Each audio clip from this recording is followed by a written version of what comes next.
The story begins when something emerged from the darkness since the beginning of time. Others say it was born from sin. A man is crawling, saying it can't defeat, who soon turns into a skeleton.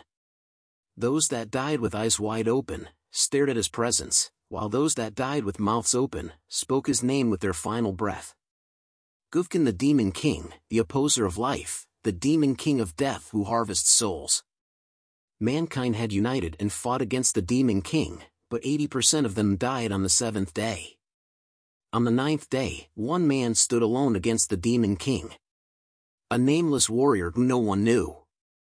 He was mightier than any other hero on epopee, and showed extraordinary power beyond reason with just a single sword. He fought the Demon King for 4 days, torching the earth, but at last with the warrior's sword in his soul, the hero sealed the Demon King.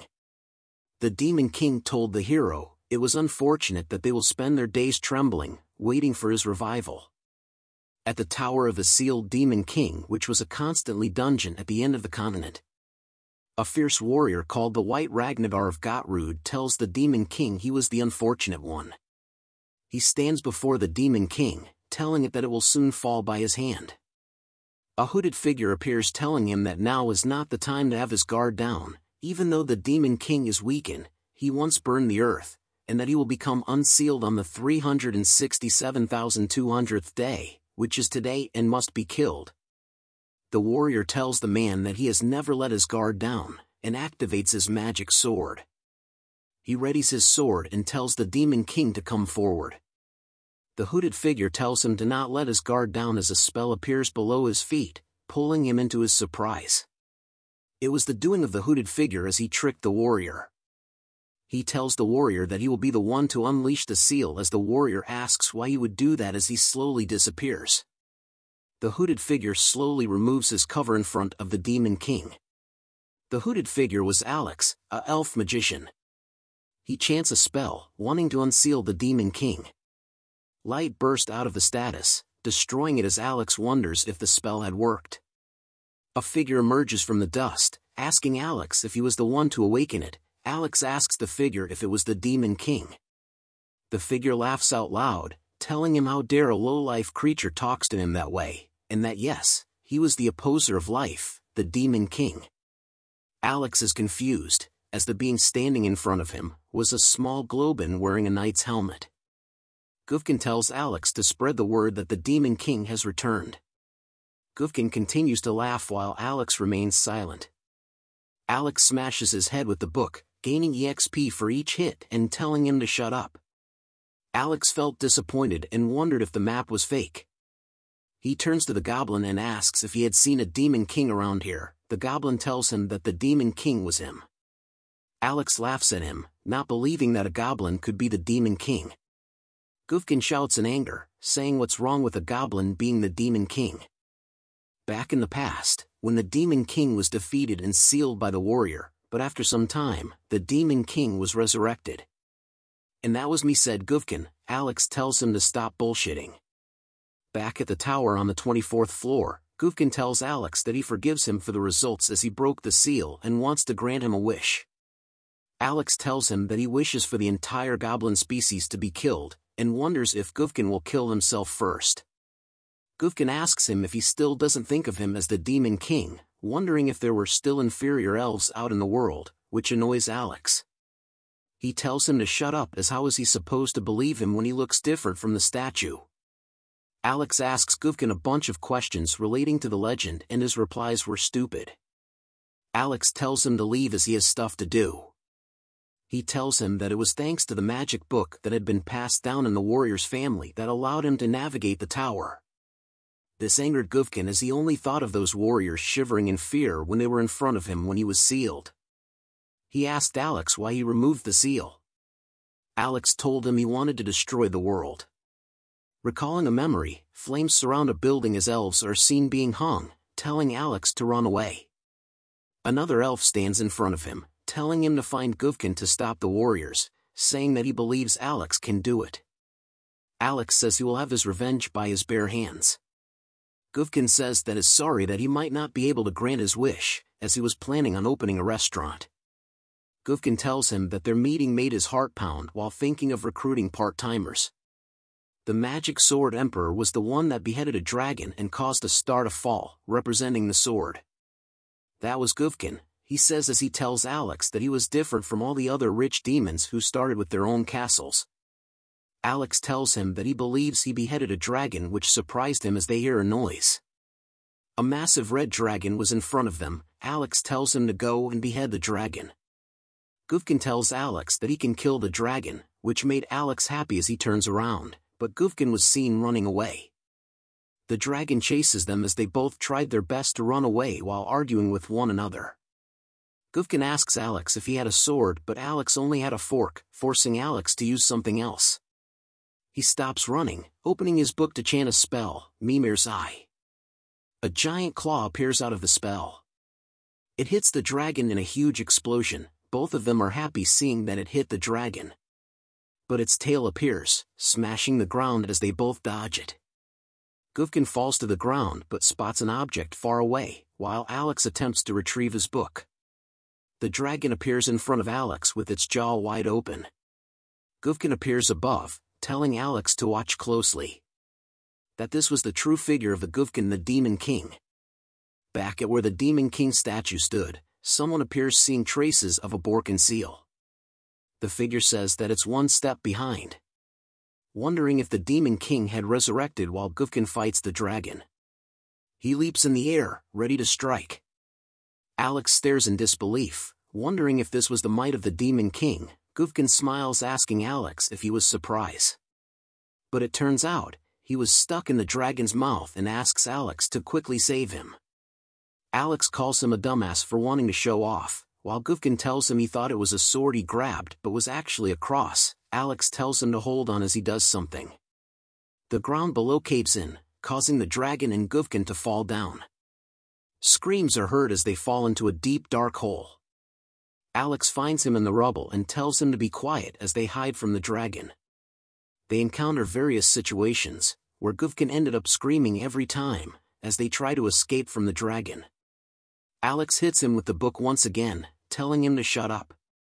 Gufkin tells him that everyone fled because of his fierce roar. Alex calls it bullshit and will make him roar for 365 days. They reached a giant door, covered in red tape, and senses danger coming from it. Gufkin tells Alex they shouldn't head in, but Alex ignores him and opens the doors.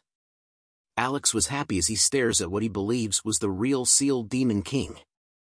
Alex says they had to be careful with it, but Gufkin tells him that it was a cursed armor that he had sealed.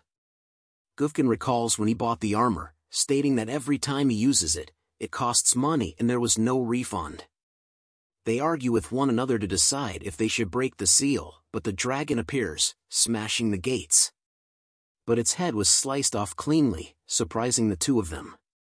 Nobody moves, said a voice.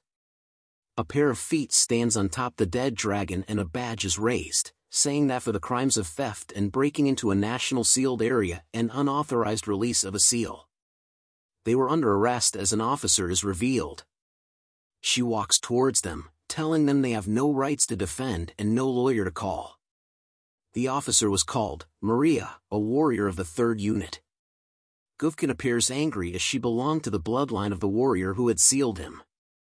Alex rushes to grab his book but found it missing. Turns out that Gufkin had the book and gave it straight to Maria. Alex shouts at him asking what he was doing. Gufkin tells Alex they doesn't want to dwell on past resentments and said goodbye to Alex, telling him he will visit Alex in jail. Maria approaches Alex saying it was difficult for them to go after the books of the warriors that were stolen. She tells him that a reduced sentence was possible, as long as he gave up the location of the Demon King. Night arrives at the sealed Demon King Tower. Gufkin tells Maria that he was just a goblin that was passing by. Maria questions him asking if he was at the scene of the unsealment and whether he knew anything. Gufkin tells her he knows nothing. Alex remains silent with handcuffs. Alex calls Gufkin a traitor. He tells Alex that he was trying to protect them and to not be a rat. Alex then tells him he was bowing down in front of a warrior like a coward and was pathetic. Shocking him. Gufkin became angry, telling Alex how he dares to mock him about bowing down to a warrior and calling him a coward. Alex then grabs the attention of Maria, asking her where she thinks Gufkin came from, shocking Gufkin. Gufkin tells Maria not to worry where a goblin like him came from, as Alex spots an opportunity to grab the book from Maria's hand. Maria catches on, punching Alex in the stomach. She grabs Alex's throat, holding Alex tightly against the pillar. Gufkin tells Maria to let him go as Alex might die. She tells him she was enforcing the law and to step back. Gufkin bargains with her. Maria tells her that a warrior exists for justice. She smiles wickedly, saying everything she does is justice. Alex struggles to talk as Maria tells him he can do nothing without the book. But Alex held onto a piece of a page from the book. Alex's chants the spell, causing an explosion. Gufkin asks if this was the plan all along. Alex tells him it was not over. Maria comes out of the flames unscathed, saying that the law will never have a single hesitation. Alex asks if it was justice that burned down the academy. The students were thrown into a fire alive, while being hanged without knowing why. If that was justice. Alex breaks his glasses, saying he will be evil if that was justice, while Maria smiles. Alex tells Maria to leave Gufkin alone as he had nothing to do with this, surprising him. Maria lets Gufkin go, but Gufkin asks Alex why he didn't say he was the Demon King. Gufkin is stunned to hear that Alex was worried about him. Alex waves goodbye to Gufkin, the Demon King. Gufkin stares in silence. He laughs as he walks past Maria to get away. But he tells Maria he had one thing to say before leaving. He jumps above, yelling that he was the great Demon King, Lord Gufkin. Maria easily stabs Gufkin, saying it was nonsense. She tells him that it was a joke that a goblin was a Demon King and flings him straight into a pillar, destroying it. Alex holds onto Gufkin asking why he did that, and he tells Alex that he wanted to return something to him. It was the Book of Warriors. Alex grabs the book, telling him that he will take it from here. Alex chants a spell in front of the sealed statue. He commands to awaken it here and now. But the statue was sliced in half before Alex could finish the spell. The attack came from Maria as she tells him how he could stop the greatest warrior and that he was a foolish elf. Pieces of the destroyed statue float around. Alex thinks it's over now. Gufkin grabs the broken sword, saying it worked. He stands up proud now that he has a sword, making this the true comeback of Gufkin the Demon King. He tells Alex to watch closely as he walks towards Maria, waving the broken sword in the air as Alex worries about him. Gufkin recalls a memory and wonders why everyone always throws their petty lives away. He asks Alex again if he still wished for the world's annihilation as Maria swings her sword. He tells Alex he will grant your wish, as he slices with immense strength. It hits Maria, and a powerful strike was seen. The tower is seen standing still as the strike emerges from within. Alex is stunned just like Maria as her sword is broken.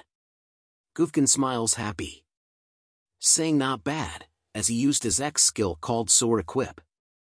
Gufkin runs to Alex laughing madly, as he asked if he saw the scared warrior's face. Maria tells him she wasn't scared, but Alex tells her to look behind. She turns around, only to see that even the moon was sliced in half from Gufkin's sword. She kneels down, saying it was impossible. Gufkin stands proud, telling Alex it was time to destroy the world. A giant worm is screaming. A man appears, ripping the worm into shreds. Pieces of the worm flies everywhere. Alex seen calling for Ray as a hand appears underneath the dead worm. Ray appears, covered in the blood of the dead worm. Back at the Eridrision Academy, a school founded in tribute to the magician Eridrision and for the purpose of researching magic. Ray tells Alex that everyone kept mistaking her as Alex. She tells Alex that she will be late as she will be helping Professor Lydia with her research. Alex asks Ray if the research was based on warriors. Ray tells her no, and that her research was based on the Demon King, Gufkin. Alex asks why research on such an old subject, but also with Professor Lydia, who focuses on potion and sealing magic and appears dangerous. And that an assistant of hers went missing last time using dark magic, but they were interrupted by the professor who said her experiment was a huge success. Lydia asks Alex if she had a problem with her experiment or with her skin color. Alex panics and says it was a misunderstanding, calling to Ray for help, as Ray explains that Alex was just making racist comments against dark elves while smiling. Lydia tells Ray she was on the way to the lab and the both of them leave together, while Alex look. Lydia smiles back ominously. Back at the dorm, Ray returns and slams onto the bed. Alex asks if she had just returned, and Ray replies with gibberish. Alex tells her to wash up before sleeping and Ray marches like a zombie. Alex notices the research notes, and opens them to read when she notices something. It was a paper about plans for the resurrection of the Demon King. Alex kept reading, and read logs of the experiment's horrible attempts on resurrecting the Demon King. And that the most potential species is, but before she could finish, she was interrupted. Ray appears, asking what she was looking at. Alex tells her that the Warrior Agency will not leave people associated with the resurrection of the Demon King alone. She further asks if this was Lydia's idea and that she was being deceived. Ray turns around to tell Alex to stop treating her like a fool, and that how long she'll pretend to be her stupid little sister. This shocks Alex. Alex then recalls a rumor that Lydia had once placed her personality into her lab assistant in the lab. Back at the academy, something was happening that grabbed the attention of all the students around. Maria had appeared at the school. Groot appears before Maria. Its name was Pinocchio, the gatekeeper. Maria shows her badge, telling the gatekeeper that she had received a report that there's someone related to the resurrection of the Demon King in the school.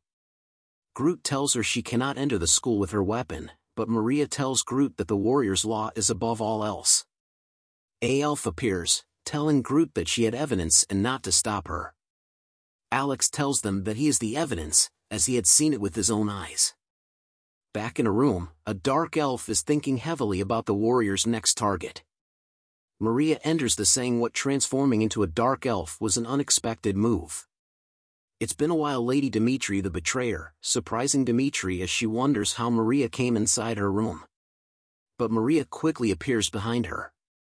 She stabs her straight in the chest, declaring her charges of plotting to resurrect the Demon King and sentenced her to immediate execution. Alex enters the room, staring at what Maria did. Maria thanks Alex for his cooperation. But Alex was shocked at what happened, screaming at Maria. Ray enters the room wanting to ask the professor about the experimental data, but is shocked at what she sees. Ray turns to Alex as he tries to tell her that he didn't mean for this to happen. She grabs his hand, telling him to quickly run away from the place. Maria holds the head, and reports that she has secured the suspect and evidence, and declared in the name of the Dragon Emperor, that elves in the school will now be classified as monsters. Alex and Ray are running as fast as they could. Alex asks Ray why they were running and Ray explains that the warriors had started their plans and that the professor found out about the warriors' secret.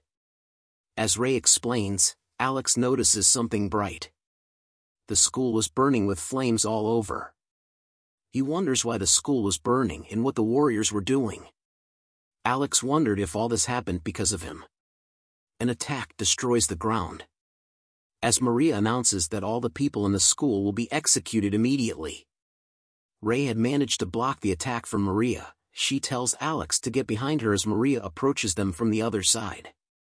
Maria strikes again, calling Ray as nothing but a student. Ray manages to still block it. Alex tells her good job and that he'll take charge from now, but a light appears all of a sudden. He notices that it was a teleportation spell. Ray tells him that she will hold them back as he needs to escape. Alex is startled by this plan. Ray shouts that Alex needs to find Guvkin in the Book of Warriors in order to stop the warriors. Alex tells her to stop, that she needed him in order to fight. But Alex simply smiled at him. Ray's protection slowly broke apart, as she whispered that she was happy that she managed to protect Alex at least once. The teleportation activates just as Alex saw Ray died in front of him. He tries to reach out, but it was too late. Alex was now in a different place. He screams madly, as he failed to save his twin sister, Ray. He went back to the school, only to see it in ruins with nothing but burnt bodies. Alex couldn't forgive the warriors and most importantly, himself. He blamed himself. as he thinks of Ray. He cried tears of blood, as he promised to resurrect the Demon King. And to make sure that the warriors' bodies will burn in flames. Back in the present, Gufkin and Alex are seen lining up for something. Alex asks Gufkin what the place was, and why they were lining up. Turns out the place was for people to register and sign up for to be the Demon King, stunning Alex. Thanks for watching the latest part from the voice of Manhwa. Subscribe for more content and don't forget to comment below what you want to see in the future. Like and share for more.